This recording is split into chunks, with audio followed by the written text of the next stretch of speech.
हाँ जी। हमारे ये एथिक्स वीडियो सीरीज़ का आज का लेक्चर है। कल हमने बात की थी प्रशासन में नैतिकता, तो इसको आगे बढ़ाते हुए आज का लेक्चर है सत्यनिष्ठा, ये इंटीग्रिटी।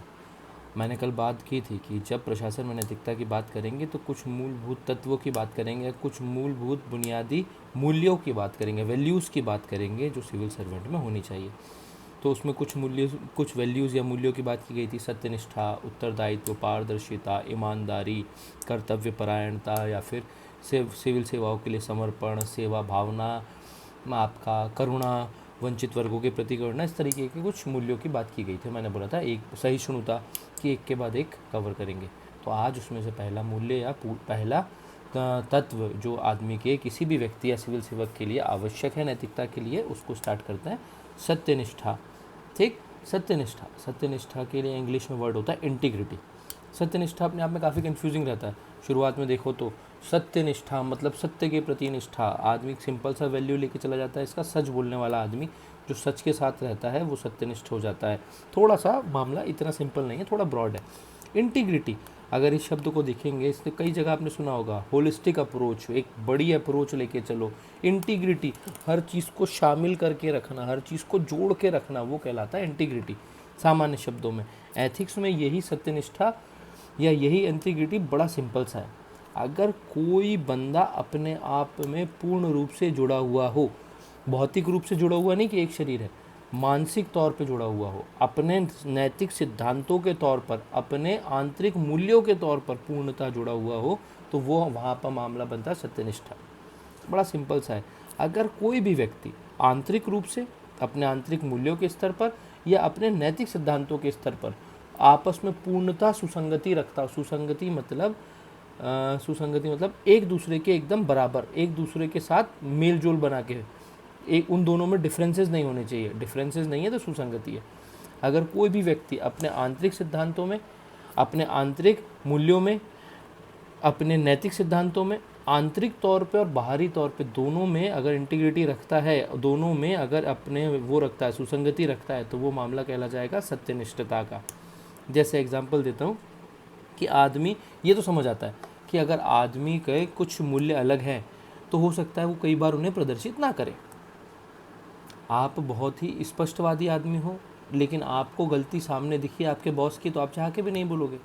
तो ये चीज़ तो समझ आती है कि आदमी अपने आंतरिक गुणों को प्रदर्शित ना करे, मतलब बाहरी रूप से उनमें सुसंगति ना हो, ये हो सकता है। लेकिन क्या ऐसा हो सकता है कि किसी व्यक्ति के अंदर ही उसके आंतरिक मूल्यों के बीच में लड़ाइयाँ चल रही हों, अंदर ही उसके आंतरिक मूल्यों के बीच में विवाद चल रहा हो और सुसंगति ना हो? बिल्कुल हो सकता है। फॉर एग्जाम्पल मैं बात करूँ कैसे हो सकता है कि आप के अंदर एक आपने आंतरिक मूल्य बना के रखा है कि आप हो क्या, वेजिटेरियन, शुद्ध शाकाहारी, लेकिन आप एक रेस्टोरेंट चलाते हो जिसमें नॉनवेज बेचते हो। आपके आंतरिक मूल्यों के बीच में संघर्ष चल रहा है? बिल्कुल चल रहा है। ठीक, सत्यनिष्ठा के लिए रिक्वायरमेंट क्या है? सत्यनिष्ठा के लिए रिक्वायरमेंट है कि जो भी व्यक्ति हो उसके अंदर संपूर्ण रूप से जुड़ाव हो, संपूर्ण रूप से एकता हो। किसके लिए? उसके मूल्यों के लिए। वो मूल्य चाहे आंतरिक स्तर पर हो, चाहे मूल्य बाहरी स्तर पर हो, दोनों स्तरों पे उस पर क्या हो, सुसंगति पाई जाए, दोनों स्तरों पे जुड़ाव पाया जाए। मतलब वो लोग होते हैं, अब वो एक डायलॉग है बड़े अक्षय कुमार की पिक्चर का, राउडी राठौर का, जो मैं बोलता हूँ वो मैं करता हूँ। बस यहीं पे इस डायलॉग को अगर रोक दिया जाए तो ये सत्यनिष्ठा का एग्जाम्पल है कि आदमी ने जो सोचा है वही बोला है, वही किया है। अगर तीनों में कोई अंतर नहीं है तो वो सत्यनिष्ठ आदमी है। और ये गुण क्या कहलाता है उसका? सत्यनिष्ठा कहलाती है। बड़ा सिंपल सा सीन है। जो बोलेगा वही करेगा, वही सोचेगा, आपस में झोल झाल का कोई सीन बनने के चांसेस नहीं है, तो वो सत्यनिष्ठा है। अगर इन तीनों में झोल झाल है, सोच कुछ और रहा है, बोल कुछ और रहा है, कर कुछ और रहा है, तो सत्यनिष्ठ आदमी नहीं है। ठीक, सत्यनिष्ठ आदमी के लिए एक चीज़ है कि जो आदमी सत्यनिष्ठ होगा उसका हर स्थिति में अपना आचरण नैतिकता के मानकों के आधार पर होगा। अगर नैतिकता के मानक कहते हैं, अगर एक आदमी सत्यनिष्ठ है और उसकी सत्यनिष्ठा के साथ उसका एक मूल्य है ईमानदारी, और वो सत्यनिष्ठ है, ईमानदार दिल से भी है, बोलता भी है, प्रदर्शित भी करता है, तो हर स्थिति में ईमानदार रहेगा। चाहे अपने लड़के को उसको किसी चीज़ की सज़ा देनी हो, वो ईमानदार ही रहेगा। उस टाइम विचलन देखने को नहीं मिल सकता। और ये जो उसके नैतिक सिद्धांत हैं, हमेशा इन सिद्धांतों का एक सोपानी क्रम रहेगा। सोपानी क्रम मतलब एक सीढ़ी जैसी स्ट्रक्चर रहेगा। कौन सा मूल्य बड़ा है, कौन सा मूल्य छोटा। अपनी पहले भी बात हुई थी, एक आदमी के भीतर हमेशा मूल्यों का द्वंद्व चलता है, मूल्यों के बीच संघर्ष चलता है, कौन सा मूल्य बड़ा, कौन सा छोटा। तो सत्यनिष्ठ आदमी के लिए मूल्य हमेशा एक हायरार्की में सेट होंगे, कौन बड़ा है कौन छोटा, कि दो में अगर उसको चुनाव करना रहे तो वो पक्का एक की तरफ चला जाए। दो में चुनाव करना है, अपनी पहला भी एक लेक्चर में किसी में एग्जाम्पल दिया था मैंने कि अहिंसा उसका एक बहुत बड़ा मूल्य है, लेकिन मानव के जीवन की रक्षा उससे बड़ा मूल्य है। तो अगर कोई कुत्ता बच्चे को घेर के खड़ा है तो अहिंसा का मूल्य छोड़ेगा और कुत्ते को मारेगा, क्योंकि वो उसको इंसान को मार देगा। दोनों मूल्य में टकराव था, तो उसके पास क्या है, ये मूल्यों की एक सीढ़ी बनी रहेगी, कौन सा ऊंचा है कौन सा नीचा है, तो वो ऊपर वाले मूल्य को नीचे वाले मूल्य के संघर्ष के लिए छोड़ देगा। बराबर सीन। हमने केवल अभी सत्यनिष्ठा की डेफिनेशन की बात की है कि सत्यनिष्ठा क्या है। सत्यनिष्ठा का तात्पर्य किसी चीज़ के संपूर्ण रूप से जुड़े होने से है। यह जुड़ा होना आंतरिक सुसंगति तथा नैतिक सिद्धांतों के बीच बाह्य व्यवहार में सुसंगति दोनों होती है। यही बात थी अपनी कि पूर्ण रूप से सुसंगत है आंतरिक व्यवहार में भी और बाह्य व्यवहार में भी। आंतरिक रूप से भी सुसंगति है और बाह्य व्यवहार में भी सुसंगति प्रदर्शित हो रही है। जो बोलेगा, वो जो सोचेगा वही बोलेगा, वही बोलेगा और वही करेगा, तीनों में कोई चेंजेस आने वाले नहीं है। ठीक, वो आदमी कहलाएगा सत्यनिष्ठ। जो सत्यनिष्ठ होगा वो हर स्थिति में नैतिक आचरण करेगा, नैतिक व्यवहार करेगा, उसकी अनैतिकता के चांसेस कम नहीं होंगे। ठीक, जो सत्यनिष्ठ होगा वो व्यक्ति हर स्थिति में अपने सिद्धांतों को, अपने मूल्यों को एक सोपान क्रम में बैठाएगा, ताकि सिद्धांतों में टकराव होने पर वो दो में से किसी एक को आसानी से चुन सके, उसको कोई दिक्कत ना हो। ठीक, इस टॉपिक में अगले चीज़ आती है सत्यनिष्ठा के प्रकार। मुझे सजेशन दिया गया कई लोगों के द्वारा, डिफरेंट सजेशन। अनुपम सर का सजेशन आया, हमारे कोऑर्डिनेटर थे कोटिल एकेडमी के, तो उनका सजेशन आया कि सर कुछ एडिटिंग के साथ, ताकि नोट दिखते रहे स्क्रीन पे, ऐसा कुछ हो जाए। भाई लॉकडाउन का सीन है, रिसोर्सेज बहुत कम है। ठीक, रिसोर्सेज इतने कम है कि कुछ एक कॉपी है नोट्स की, उसी से जीवन चल रहा है जैसा भी चल रहा है। और मतलब नोट्स के रिसोर्स इतने कम है जब, तो बोर्ड की संभावना है नहीं सकते। लेकिन फिर भी बोल रहा हूँ, नोट्स के रिसोर्सेज चाहे मेरे कम हो, ये जो मैं बता रहा हूँ इससे 75% तो इसी में से आएगा। 25% आपकी मेहनत के लिए, पढ़ने के लिए आप क्या कर सकते हैं, दृष्टि के नोट देख सकते हैं, लेक्सिकॉन देख सकते हैं, क्रॉनिकल की आती है, आर्यन की बुक देख सकते हैं। ये तीनों इसलिए बोल रहा हूँ, मैंने पढ़ी हैं और काफ़ी अच्छी हैं। दृष्टि के चाहे MPPSC डिस्टेंस लर्निंग देखें चाहे UPSC देखें, दोनों अच्छे हैं। फिर आप जिस कोचिंग से पढ़ें उसके नोट देख सकते हैं। ठीक, लेकिन इससे बहुत कुछ काम बन जाएगा। मिनिमम रिसोर्सेज में ये हो सकता है। कुछ लोगों का सजेशन थे सर एक एक दो थिंकर साथ में देना चालू करें, तो मैं उनको बताना चाहूँगा बहुत ही आदर के साथ, फरमाइशी प्रोग्राम नहीं है ये। ऑफलाइन हो चाहे ऑनलाइन हो, मैं अपने हिसाब से चलता हूँ, है ना। अब वो चीज़ें डिलीवर करने की कोशिश की जा रही है जो इस मिनिमम रिसोर्सेज में काफ़ी कुछ आपको समझ आ भी जाए। ठीक, थिंकर्स अभी ये कंप्लीट करते हैं, अगर कुछ बचता है टाइम तो सोचा जाएगा, वरना सबसे आखिरी पार्ट होता है थिंकर। थोड़ा सा मामला गोलमोल हो जाता है, और ऑनलाइन में बिना रिसोर्सेज के थोड़ा सा और ज़्यादा गोलमोल होने की संभावना रहती है, इसलिए अभी नहीं। ठीक है, तो अभी वापस से, हाँ मैं भी भटक जाता हूँ। सत्यनिष्ठा के प्रकार। सत्यनिष्ठा कई प्रकार की हो सकती है। सत्यनिष्ठा की बात करूँ तो कैसे कई प्रकार की सत्यनिष्ठा हो सकती है। बौद्धिक सत्यनिष्ठा, दिमागी स्तर पर सत्यनिष्ठा। नाम, पहले नाम की बात कर लेता हूँ, फिर कई प्रकार की हो सकती है, कुछ नाम हो सकते हैं। बौद्धिक सत्यनिष्ठा, दिमाग के लेवल पर सत्यनिष्ठा।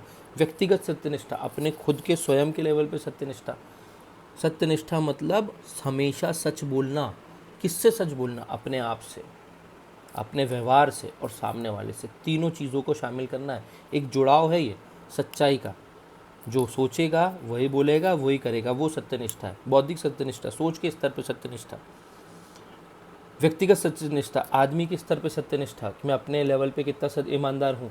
व्यवसायिक सत्यनिष्ठा, एक बनिया अगर दुकान खोल के बैठा है तो अपने धंधे के लिए कितना सत्यनिष्ठ है, वो व्यवसायिक सत्यनिष्ठा है। कलाकार की सत्यनिष्ठा, एक कलाकार जो कोई चीज़ परफॉर्म कर रहा है वो उसके लिए कितना ईमानदारी से कर रहा है, वो व्यवसायिक सत्यनिष्ठा है। ब्रांड सत्यनिष्ठा, एक एक करके इनको ओपन करेंगे अपन। ठीक, तो यहाँ पे मैंने केवल 4-5 नाम लिए, और भी हो सकते हैं। बौद्धिक सत्यनिष्ठा, व्यक्तिगत सत्यनिष्ठा, व्यवसायिक सत्यनिष्ठा, कलाकार की सत्यनिष्ठा, ब्रांड सत्यनिष्ठा। हो बहुत सारे सकते हैं, लेकिन मैंने केवल अभी 4 नाम लिए हैं, 4 या 5 नाम लिए हैं। इसमें स्टार्ट करता हूँ। सबसे पहला स्टार्ट करता हूँ बौद्धिक सत्यनिष्ठा।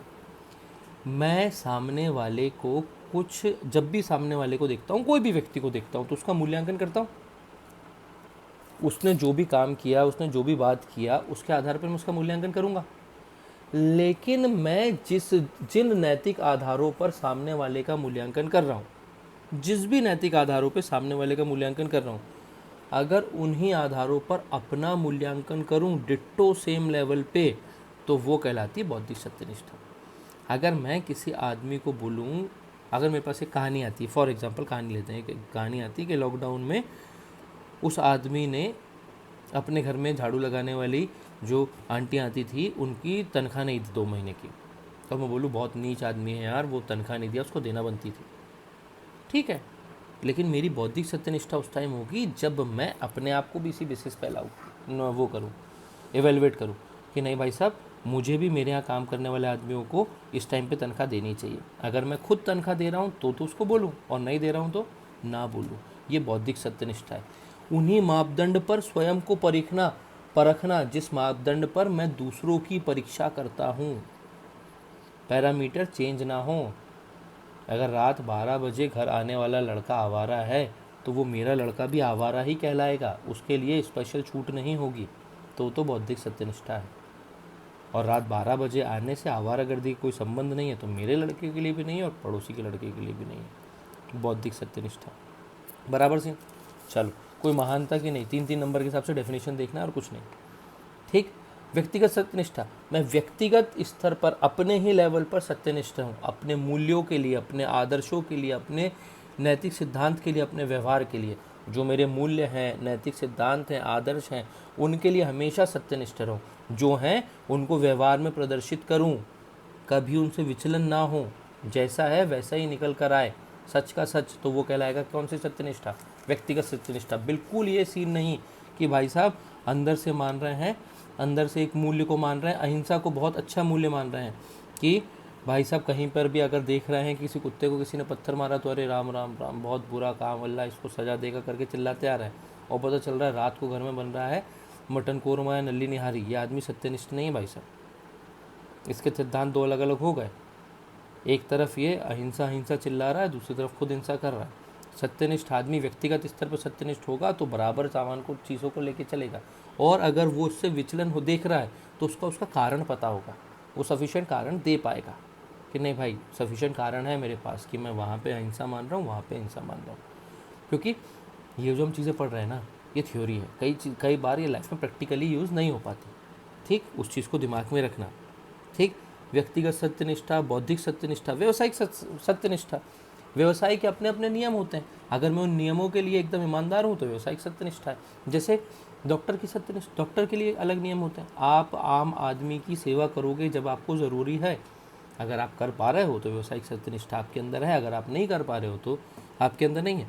जैसे बाय प्रोफेशन में डेंटिस्ट हूँ, लेकिन मैंने 3-4 साल से ये काम नहीं किया, छोड़ दिया। जब से जॉब छोड़ी तब से ग्लव्स नहीं पहने, लेकिन इस लॉकडाउन में मजबूरी फंस गई। मैं सैंपल लेने नहीं जा रहा, कोविड के केसेस में नहीं हूँ, लेकिन मजबूरी फंस गई। एक दोस्त है, उसका खुद का हॉस्पिटल है, और वो किसी पॉजिटिव के कांटेक्ट में आया तो वो हो गया क्वारंटाइन, सेल्फ क्वारंटाइन।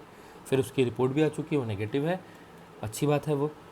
लेकिन हॉस्पिटल में इमरजेंसी केसेस में जाना पड़ता है कभी कभार। अगर कुछ बच्चे को ज़्यादा चोट लग गई हो तो मजबूरी है जाना, जो व्यावसायिक सत्यनिष्ठा है तो वो करना पड़ता है। ठीक। अगर कंडीशन थोड़ी एडवर्स और ज़्यादा हुई, कि मुझे किस लोगों ने बोला, कुछ दोस्तों के फ़ोन भी आए तो उन्होंने बोला तुम डिग्री बर्बाद कर रहे हो। मैं नहीं भाई, अगर कंडीशन थोड़ी ज़्यादा वर्स हुई कोविड की और सरकार ने वॉलंटियरशिप के लिए बुलाया तो मैं ज़रूर जाऊँगा। डिग्री बर्बाद का सीन नहीं है, पढ़ाई काम आती है तो वो आएगी। लेकिन अभी एक्चुअल में देखा जाए तो गवर्नमेंट ने प्राइवेट सेक्टर के डॉक्टर्स को भी अप्रोच नहीं किया। अभी ये पूरा जो कोविड का सीन चल रहा है ये गवर्नमेंट इंस्टीट्यूशंस के हाथ में चल रहा है, प्राइवेट लैब भी अभी तक गवर्नमेंट ने ऑथराइज़ नहीं किए। तो जब तक जो प्राइवेट सेक्टर में रिसेंटली वर्किंग हैं इनको गवर्नमेंट नहीं बुलाती, तो हम जैसे जो वो हैं प्रोफेशन छोड़ के जाने वाले हैं, उनके आने का चांसेस तो थोड़ा सा कम ही बनता है। पर जो होगा, देखिए व्यवसाय की सत्यनिष्ठा, एक बनिया है दुकान पे बैठा हुआ है, किसी भी चीज़ की दुकान है XYZ, उसकी सत्यनिष्ठा है कि एक बड़ा आदमी आया और उसने बोला कि मेरे को महंगा वाला गिफ्ट चाहिए, तो ये नहीं है कि वही कांच की बोतल उठाए और अच्छी वाली चीज़ में रैप करे और महंगी बना के बेच दे। नहीं भाई, उसकी व्यवसायिक सत्यनिष्ठा है कि कीमत 2 रुपये है तो वो सबसे 2 रुपये ले, चाहे गरीब हो चाहे अमीर हो। ठीक। व्यवसायिक सत्यनिष्ठा। ठीक, इसके बाद एक शब्द आता है आपका व्यवसायिक सत्यनिष्ठा के बाद कलाकार की सत्यनिष्ठा। एक कलाकार है, अपने आप की अपनी परफॉर्मेंस दे रहा है, उस परफॉर्मेंस को अंदर से कितना ईमानदारी से कर पा रहा है, वही अंतर। एक परफॉर्मेंस आप देखते हो नाना पाटेकर को करते हुए, और वही परफॉर्मेंस आप देखते हो करते हुए किसको, अर्जुन कपूर को करते हुए। अर्जुन कपूर में व्यवसायिक कलाकार की सत्यनिष्ठा नहीं देखने को मिलती, परफॉर्मेंस में जान नहीं आ पाती। नाना पाटेकर फील करता है, जो भी हो, पॉजिटिव कैरेक्टर हो नेगेटिव हो, फील करता है, उसको पर्दे पे लाता है, तो एक अलग ही मज़े आते हैं। ठीक, व्यवसायिक सत्यनिष्ठा। ब्रांड सत्यनिष्ठा, एक जो ब्रांड है वो अपनी इंटीग्रिटी हमेशा बना के रखती है। अच्छा एग्जांपल है इसका आपका नाइकी या एडिडास, ध्यान नहीं आ रहा मुझे, दो में से एक जूता कंपनी है। ये हमेशा इन्वायरमेंट प्रोटेक्शन की बात करते रहते थे, लेकिन इनके शूज़ खुद ही कहीं ना कहीं थोड़ा पॉलीमर यूज़ होता था। इस कंपनी ने अपने शूज़ को कम्प्लीटली पॉलीमर फ्री किया कि हमारे शूज़ अब रिसाइकल हो सकते हैं, या पॉलीमर भी यूज़ कर रहे हैं तो उसको रिसाइकल करने की जिम्मेदारी किसकी है, हमारी है। ये ब्रांड की सत्यनिष्ठा थी। हमेशा अपना लोगो एक ही फिक्स रखा। वो ट्रेडमार्क तो है, फ़ायदा तो मिलता है, लेकिन इससे पब्लिक को खबर जाती है ये वही लोग हैं जो अपने धंधे में कौन है, ईमानदार हैं, जो बोलते हैं वो करते हैं, कमिटेड हैं अपने धंधे के लिए। ब्रांड की सत्यनिष्ठा, अपने नियमों से कभी विचलित नहीं होते। हाँ, हमने आप मारुति सुजुकी एग्जाम्पल है, हमने आपको डिज़ायर बेची, डिज़ायर में कुछ कमी आई तो हम चेंज करके देंगे, हम सुधार के देंगे, ये नहीं बोलेंगे हमने बेच दिया आप जानो। ये ब्रांड की सत्यनिष्ठा है। ठीक, ब्रांड की सत्यनिष्ठा, व्यवसायिक सत्यनिष्ठा मुश्किल है डेफिनेशन फॉर्म में पूछें, लेकिन बौद्धिक सत्यनिष्ठा या आपकी व्यक्तिगत सत्यनिष्ठा आपको डेफिनेशन के फॉर्म में आ सकती है। ठीक, दो चीज़ हमने निपटा ली कि एक तो सत्यनिष्ठा क्या है, दूसरा सत्यनिष्ठा के प्रकार क्या है। यहाँ पर एक चीज़ आती है अगली कि सत्यनिष्ठा के लाभ क्या होते हैं। हम सत्यनिष्ठा, व्यक्तिगत जीवन में सत्यनिष्ठ होने के क्या फ़ायदे हैं। व्यक्तिगत जीवन में सत्यनिष्ठ होने के सबसे बड़ा फ़ायदा, आपका पब्लिक आप पे भरोसा करती है। अगर लोगों को पता है कि भाई ये आदमी अपने ज़बान का पक्का है और जैसा अंदर है वैसे ही बाहर है, इसमें दोगलापना नहीं है, तो आदमी की विश्वसनीयता बढ़ती है। जिसकी विश्वसनीयता बढ़ती है उसका सफलता बढ़ती है। अगर आपको डर है कि ये आदमी आज सामान बेचेगा, कल आपको सुधार के देने से मुकर जाएगा, आप उससे सामान नहीं खरीदोगे। लेकिन आपको पता है कि ये आदमी यही है, जो भी गलती होगी उसके बदले अपने को सामान तो बेचेगा, सामान जो बेचा है उसकी जो भी कमी होगी सुधार के भी देगा, आप उसके पास से खरीदोगे। तो सत्यनिष्ठा से भरोसा, विश्वसनीयता आती है, और विश्वसनीयता से सफलता आती है। आम जनता की नज़रों में सम्मान बढ़ता है, ऑब्वियस सी बात है, ऐसे इंसान का हर आदमी सम्मान करता है। परफॉर्मेंस का स्तर बेहतर होता है, उसको टेंशन नहीं आती। झूठ बोलने में 100 चीज़ें सोचनी पड़ती हैं, सच बोलने में कोई टेंशन की बात नहीं है। फिक्स है फॉर्मेट, ये काम आया तो मैं ऐसे ऐसे करूँगा और कंप्लीट कर दूंगा, तो परफॉर्मेंस का स्केल क्या हो जाता है, बढ़ जाता है। और सबसे अल्टीमेट फ़ायदा, अगर ऐसा आदमी कभी गलती कर देना तो लोग बाग ये नहीं सोचते इसने जानबूझ के किया, वो क्या सोचते हैं, अपवाद है, हो गई होगी गलती, इंसान है, इंसान से गलती होती है, वो भी बच के निकल जाता है। जिस आदमी को ये है कि ये तो फुल ईमानदार है, कभी कोई ऐसी सुनने में आई घटना कि यार उससे कोई भूल चूक हुई, तो वो भूल चूक में लोग उस पर तुरंत उस पर बेईमानी का टैग नहीं लगाते। लोग बाग क्या कहते हैं, अरे गलती हो गई होगी, इंसान तो वो भी है। ये है व्यक्तिगत जीवन में लाभ। हमारे लिए ज़्यादा इंपॉर्टेंट क्या है, प्रशासन में लाभ। प्रशासन में सत्यनिष्ठा के लाभ क्या होते हैं। सबसे पहले, अगर प्रशासन में सत्यनिष्ठा है तो सुशासन की स्थापना होगी। सु मतलब अच्छा, कु मतलब बुरा, कुशासन बुरा शासन, सुशासन अच्छा शासन। बहुत ही अच्छी बड़ी बात बता दी मैंने आपको, डिटेल वाली है। तो अगर सत्यनिष्ठा है, सुशासन की स्थापना होगी। जो सरकार, जो प्रशासन आपको कमिटमेंट कर रहा है, चुनाव के टाइम पे अगर किसी नेता ने आपको कमिटमेंट किया है कि हम आपके लिए फलानी योजना लाएंगे, और सत्यनिष्ठ है वो नेता, वो पार्टी, तो वो चीज़ ज़मीन पे देखने को मिलेगी, तो सुशासन आएगा। अगर सत्यनिष्ठ है तो भ्रष्टाचार खत्म करेगा, भ्रष्टाचार खत्म करेगा तो विकासपरक योजनाएं अच्छी होंगी, मितव्ययता लाएगा, आम आदमी की तरफ काम होगा, शिक्षा, रोटी कपड़ा मकान जैसी समस्या कम होंगी। तो सबसे पहला तो क्या है, सत्यनिष्ठा से क्या होता है, सुशासन की स्थापना होती है। अगर सत्यनिष्ठा है तो आम आदमी उस नेता या उस प्रशासक के पे भरोसा ज़्यादा करेंगे। अगर उस पर विश्वास ज़्यादा करेंगे तो आम आदमी में और प्रशासक के बीच में जो दूरी है वो क्या हो जाएगी, कम हो जाएगी। एक ये भी काम है। ठीक, एक ऐसे शासन की स्थापना होगी जो शासन अपने आप में कैसा रहेगा, वो शासन अपने आप में पारदर्शी रहेगा। पारदर्शी, ट्रांसपेरेंट जो होता है वही दिखता है, वो पारदर्शी है। अगर ऐसे प्रशासन है जिसमें सत्यनिष्ठ लोग हैं तो पारदर्शी होना स्वाभाविक है। ठीक, नागरिकों का नागरिक केंद्रित प्रशासन बनेगा। ऐसा प्रशासन बनेगा जिसके केंद्र में कौन रहेगा, नागरिक। किसकी भलाई देखने की बात होगी, नागरिक की। आम नागरिक को ऐसे प्रशासन में समयबद्ध सुविधाओं की आपूर्ति होगी, समयबद्ध सेवाओं की आपूर्ति होगी, वास्तविक तौर पे लक्ष्य प्राप्त किए जाएंगे। केवल वो नहीं होगा सीट कि टारगेट बना लिया और टारगेट पूरे नहीं हो रहे, हमेशा ऐसे टारगेट होंगे, ऐसे जो टारगेट होंगे वो एक्चुअल में पूरे किए जाएंगे, आपको सच बताया जाएगा। ऐसे जो भी चीज़ें हैं वो भाई भतीजावाद से दूर हो जाएंगी, आपका भ्रष्टाचार कम हो जाएगा, जो ओरिजिनल में जिस आदमी को लाभ पहुंचना चाहिए, सबसे आखिरी तबके पे एक वंचित वर्ग का जो व्यक्ति खड़ा है उसको लाभ पहुंचेंगे।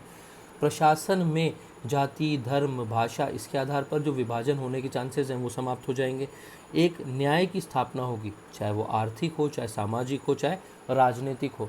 और एक अच्छा वर्ड है, आप लोगों ने एनवायरनमेंट में पढ़ा होगा, फिर वहीं आता हूँ इसको लेके, सतत या समावेशी विकास संभव होगा। समावेशी विकास, इंक्लूसिव डेवलपमेंट, जिसमें हर चीज़ को मिला लिया जाए, हर आदमी शामिल हो, हर रंग का, हर जात का, हर धर्म का, हर तबके का, अमीर गरीब, वो कहलाएगा समावेशी विकास। और आपका सतत विकास, हमने बहुत बार इसकी बात की है कि अपनी आवश्यकताओं की पूर्ति तो कर ली है, लेकिन आने वाली पीढ़ियों के लिए भी संसाधन छोड़ के जाना, वो कहलाता है सतत विकास। तो सत्यनिष्ठा के महत्व क्या क्या हो जाएंगे, यही है। अगर कोई पूछे सत्यनिष्ठा के लाभ क्या है, तो मैं ये बोलूँगा ये लाभ भी यही है, घुमा फिरा के। ठीक, थोड़ा सा चेंज कर दूंगा, सत्यनिष्ठा का लाभ क्या, प्रशासन में लाभ क्या, बोलूँगा जनता में मेरे प्रति विश्वास बनेगा, और क्या, मेरे अधिकारी मुझ पर भरोसा करेंगे, और क्या, मेरे कनिष्ठ मेरे पर भरोसा करेंगे, और क्या, मैं एक पारदर्शी प्रशासन की स्थापना कर पाऊंगा, जिससे उत्तरदायित्व का विकास होगा, जिससे उद्देश्यपरक जीवन बनेगा, मतलब टारगेट ओरिएंटेड बनेगा, जिससे विकास की संभावनाएं बढ़ जाएंगी। ठीक, वही चीज़ है। ठीक, एक बार पढ़ के ज़रूर देखना। और मुझे कुछ ऐसा फील हो रहा है कि डाउट अगर आ रहे हैं तो कुछ पूछ नहीं रहे, व्यूज़ सफिशेंट है, जितने की उम्मीद थी उससे ज़्यादा ही है, और हम लोग 550 सब्सक्राइबर के आसपास पहुंच चुके हैं, काफ़ी है। मैं 40 लोगों के लिए जूम क्लास का सोचा था, तो मेरे हिसाब से तो बहुत ज़्यादा है। और दूसरी बात, कई लोगों ने मैसेज किया कि जूम पे क्लास ऑन करें, नहीं भाई, उसको छोड़ दिया, अब उसकी तरफ नहीं जाएंगे। ठीक, जैसा भी आप सोचें, लेकिन अब उसकी तरफ जाना पॉसिबल नहीं है, क्योंकि जिस चीज़ पे गवर्नमेंट ही बोल रही है कि मामला सही नहीं हो सकता है, तो उससे दूर रहने के फ़ायदे हैं। ठीक, तो हमने बात कर ली है सत्यनिष्ठा क्या है, सत्यनिष्ठा के प्रकार क्या है, व्यक्तिगत जीवन में सत्यनिष्ठा के लाभ या महत्व क्या है, प्रशासन में सत्यनिष्ठा के लाभ या महत्व क्या है। इसका आखिरी टॉपिक है सत्यनिष्ठा बढ़ाने के उपाय। सत्यनिष्ठा बढ़ाने के उपाय बड़े सिंपल, मतलब प्रशासन में सत्यनिष्ठा बढ़ाने के उपाय, आम जीवन की बात नहीं हो रही, प्रशासन में सत्यनिष्ठा बढ़ाने के उपाय कैसे। सबसे पहले चयन के स्तर पर, मैं चयन के स्तर पर मनोवैज्ञानिक परीक्षण करूंगा, साइकोलॉजिकल टेस्ट, पता चल जाएगा किस आदमी में सत्यनिष्ठा या इंटीग्रिटी ज़्यादा है, जिसमें ज़्यादा है उसको अंदर लूँगा। मैं नैतिक संहिता या आचार संहिता बनाऊंगा, इसकी बात बाद में करेंगे, ये पॉइंट ऐसे दिमाग पर रख लो प्लीज़। हाँ, नैतिक संहिता या आचार संहिता बनाऊंगा। ठीक, संहिता मतलब कानूनों का दस्तावेज, नैतिक संहिता ऐसी संहिता जो नीति पर आधारित हो, नीति मतलब जो अच्छी चीज़ें हैं वो नीति है। आचरण संहिता या आचार संहिता ऐसी संहिता जो ये बताए किसी सिविल सेवक को क्या क्या काम करना है। अगर मैं इनके अंदर सत्यनिष्ठा को बढ़ाने वाली चीज़ें रखूँगा। ठीक, मैं ऐसे प्रशिक्षण कार्यक्रम करवाऊँगा जिसमें चाहे सेवा पूर्व हो चाहे सेवा के दौरान हो, आम जो सिविल सेवक है वो जनता के बीच में जाए, वंचित वर्गों के प्रति जाए। जब उनकी हालत देखेगा तो कहीं ना कहीं दया करुणा की भावना जागृत होगी, और यही भावना जागृत होगी, हो सकता है समानुभूति के स्तर तक पहुंच जाए। हमने सामवेगिक बुद्धिमत्ता में बात की है, समानुभूति, दूसरे की भावनाओं को एग्जैक्ट लेवल पे फील करना, जहां स्व और पर का अंतर खत्म हो जाए, समानुभूति। अगर उस स्तर पर फील होने की कंडीशन आ जाएगी तो सत्यनिष्ठा का लेवल बढ़ेगा, आदमी अपने आप से बेईमानी करने के चांसेस क्या हो जाएंगे, कम हो जाएंगे। नियमों के पालन को सुनिश्चित करूँगा, मैं नियमों के जो नियम कठोर बनाऊँ ना बनाऊँ बात अलग, लेकिन एक बार जो नियम बन गए उसका पालन कठोरता से होगा, उसमें ढील नहीं दे सकते। ठीक, ऐसे व्यक्ति, ऐसे अधिकारी जिनके आचरण पर संदिग्ध होने का शक है, उन पर निगरानी रखूंगा। ऐसे विभाग जहां पर भ्रष्टाचार के चांसेस ज़्यादा हैं वहां पर निगरानी का स्तर बढ़ाऊंगा। भ्रष्टाचार जैसी चीज़ों या अनैतिक चीज़ों के लिए दंड का स्वरूप कड़क करूंगा, या ऐसा काम करूंगा जिससे ऐसे दंड का स्वरूप त्वरित कड़क तो करूंगा ही करूंगा, और दंड का न्याय निर्णय जो रहेगा उसको शीघ्र अतिशीघ्र करवाने की कोशिश करूंगा ताकि डर बढ़े। ठीक, सत्यनिष्ठ आचरण के लिए प्रोत्साहन की भी व्यवस्था की जा सकती है, ईमानदार आचरण के लिए प्रोत्साहन की व्यवस्था की जा सकती है। जैसे प्रोत्साहन हो सकता है, कोई अवार्ड हो सकता है, ठीक, प्रोत्साहन हो सकता है, प्रमोशन हो सकता है, प्रोत्साहन हो सकता है, मौद्रिक प्रोत्साहन हो सकता है, प्रोत्साहन या अभिप्रेरणा के स्तर पे प्रोत्साहन हो सकता है, जैसे आज सिविल सेवा डे, सिविल सेवा के लिए मोटिवेट करना, ये हो सकता है। ठीक, पुरस्कार चालू किए जा सकते हैं, सिविल सेवा की निगरानी के स्तर को बढ़ाने के लिए आपका ये मीडिया इसमें भूमिका निभा सकती है या सिविल सोसाइटी भूमिका निभा सकती है। जन सहभागिता बढ़ा सकते हैं, अगर जन सहभागिता बढ़ेगी, अगर ये जन सहभागिता बढ़ी, जनता का जो वो है दृष्टिकोण है सिविल सेवकों के प्रति सकारात्मक रहा, तो सत्यनिष्ठा बढ़ने के चांसेस ज़्यादा रहेंगे। ठीक, मुझे लगता है कि सत्यनिष्ठा वाले इस चैप्टर में कोई चीज़ अब बाकी बची नहीं है। अगर कोई चीज़ बची हो तो प्लीज़ मुझे बताएं। एक चीज़ 3 नंबर के डेफिनेशन के हिसाब से आखिरी पॉइंट देख लें, बौद्धिक पाखंड, इंटेलेक्चुअल हाइपोक्रेसी। हमारे देश में हिपोक्रेसी हम बहुत ज़्यादा बार यूज़ किया हुआ वर्ड है। हिपोक्रेसी आप लोग भी नॉर्मल चैट में यूज़ करते होंगे। हिपोक्रेसी मतलब ऐसा आदमी, ऐसा मामला, बौद्धिक पाखंड या इंटेलेक्चुअल हिपोक्रेसी, ऐसा सीन, मेरे लिए पैरामीटर कुछ और है, आपके लिए पैरामीटर कुछ और है, वो हो जाएगा बौद्धिक हिपोक्रेसी। अगर मेरे पिताजी बोल रहे हैं कि बगल वाले का छोरा रात के 2 बजे आता है, आवारा है, और मैं रात के 2 बजे आता हूँ, तो मुझे कहा जाता है कि अरे वो तो बाहर से आया, दोस्तों से मिलने गया था, आवारा नहीं है, तो वो उनका बौद्धिक पाखंड हो जाएगा। या तो दोनों के लड़के रात 2 बजे आए तो उनको सही लगे, तो बौद्धिक पाखंड नहीं है, क्योंकि बौद्धिक सत्यनिष्ठा का सवाल है। लेकिन एक का सही एक का गलत लग रहा है तो बौद्धिक पाखंड है। फॉर एग्जाम्पल, एक आदमी का अपने परिवार का भरण पोषण करने के लिए अनैतिक काम आपको लगता है अनुचित। अगर कोई आदमी अपने परिवार का भरण पोषण करने के लिए ऐसा काम कर रहा है जो आपकी दृष्टि से अनैतिक है और वो आपको बुरा लगता है, सही बात है भाई, गलत है, बुरा लगना चाहिए, लेकिन आप भ्रष्टाचारी हो। वो बनिया है, 2 रुपये की चीज़ 3 रुपये में बेच रहा है, तो आप बोल रहे हो कि ये अनैतिक है। ठीक, क्योंकि गलत कर रहा है भाई, 1 रुपये का मुनाफा ज़्यादा ले रहा है जो नहीं लेना था उसको। लेकिन आप खुद सिविल सेवक हो और भ्रष्टाचार कर रहे हो, दोनों के पैरामीटर अलग है, ये बौद्धिक पाखंड कहलाता है। ठीक, अपने लिए अलग और दूसरों के लिए अलग मापदंड बना के रखने की प्रक्रिया कहलाती है क्या? बौद्धिक पाखंड। हमने सत्यनिष्ठा में क्या पढ़ा? सत्यनिष्ठा की डेफिनेशन, सत्यनिष्ठा के प्रकार, व्यक्तिगत जीवन में लाभ, प्रशासन में लाभ या महत्व, दोनों एक ही बात है, बढ़ाने के उपाय, बौद्धिक पाखंड। ठीक, और यहाँ पे सत्यनिष्ठा खत्म करता हूँ। जो भी डाउट हो प्लीज़ बताएं, PDF आपको मिल जाएगी, आगे का सीन कल। धन्यवाद, थैंक यू।